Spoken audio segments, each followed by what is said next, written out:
हालांकि मैं दुख की घड़ी में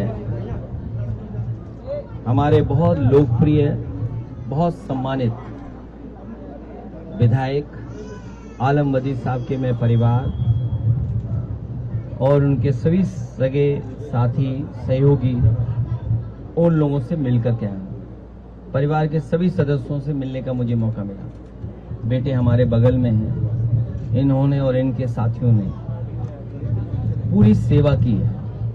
जब वो तकलीफ और परेशानी और बीमारी की हालत में थे तब भी देखभाल, उनकी पूरी दवाई, इलाज, क्या क्या उस समय जरूरत है उनको पूरा किया। एक ऐसे इंसान को हम लोगों ने खोया जो पूरा जीवन उसने गुजार दिया लोगों की सेवा में। उन्होंने अपनी पहचान अपनी मेहनत से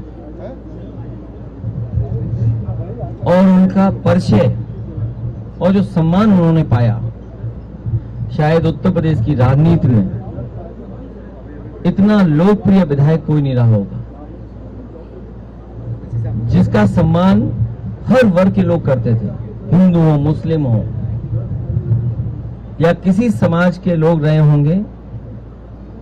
उन्होंने हमेशा सम्मान किया। उनके बीच में विधायक जब भी गए होंगे, विधायक जी, उन्होंने कभी भी किसी तरह का भेदभाव नहीं किया।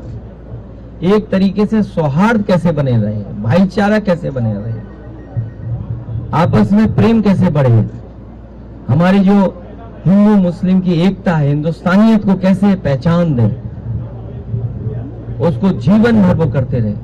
इतनी बार के विधायक होने के बावजूद भी उनके ऊपर कोई आरोप किसी तरह का नहीं लगा सकता और आम लोगों की तरह आम जीवन जीते थे। और राजनीति की सूझबूझ और अपने समाज की सूझबूझ बहुत कम लोगों में रही होगी। मैं व्यक्तिगत ये कह सकता हूं कि जब कभी भी मुझे मिलते थे वो, जो उनको जानकारी हासिल होती थी अखबारों से या अपने समाज की क्या चर्चा चल रही है, वो हम तक और पार्टी तक पहुंचाते थे। उससे हमें निर्णय लेने में, लोगों के बीच अपनी बात कहने में आसानी होती थी। समाज के भाव को समझते थे हम लोग। हम लोगों ने खोया है एक अच्छे इंसान को। ऐसे इंसान कम आते हैं, कम बनते हैं। और मैं तो ये कहूंगा उनका जहन जो था वो आम लोगों के लिए था, सेवा के लिए था। और हम भरोसा दिलाते हैं उनके से साथियों को, उनके कामों को आगे बढ़ाएं, परिवार के लोग उनको काम आगे बढ़ाएं।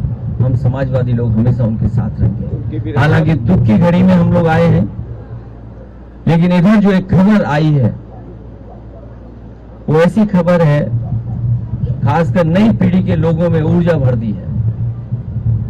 जहां जहां जैसे जैसे खबर पहुंची है, लोगों ने खुशियां मना ली। ये जिद क्यों थी आखिरकार? अगर यही करना था तो बच्चों से बात करके, बुला करके ये फैसला पहले ही ले लिया जा सकता था और तब ले लेना चाहिए था, क्योंकि जब बच्चों की जान गई है कईयों की और सरकार ने खुद स्वीकार किया था कि परीक्षा का पेपर लीक हुआ है, आपने अधिकारी बर्खास्त किए, आप मैनेजमेंट के लिए लगे रहे।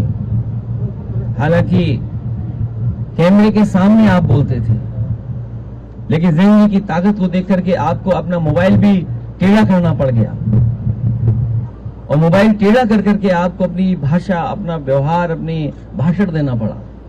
और एक बार नहीं, 2 बार देना पड़ा, क्योंकि नई पीढ़ी के लोग रात में भी जगते हैं, तो रात में भाषण दिया। वैसे तो 8 बजे भाषण होता है अक्सर, इस बार तो रात के 12 बजे के लगभग भाषण हो रहे हैं।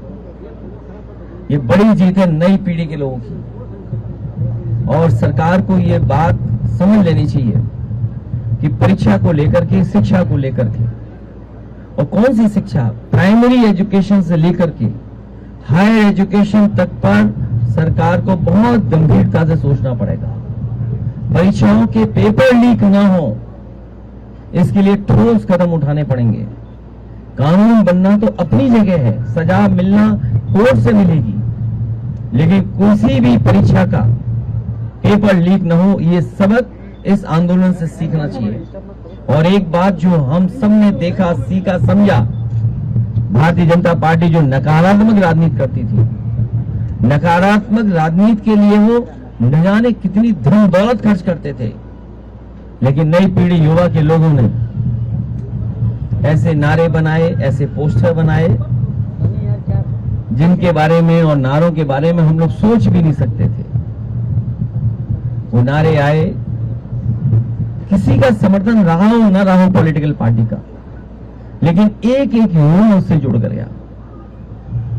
ये युवाओं की और आज के जमाने के इंटरनेट और सोशल मीडिया के माध्यम से और सड़कों पर जो आंदोलन फैला, उसकी वजह से अंतोगत्वा भारतीय जनता पार्टी जो विश्व की सबसे बड़ी पार्टी है, जिनके पास न जाने कितने संगी साथी अंडरग्राउंड अनरजिस्टर्ड लोग हैं, उनको भी झुकना पड़ गया।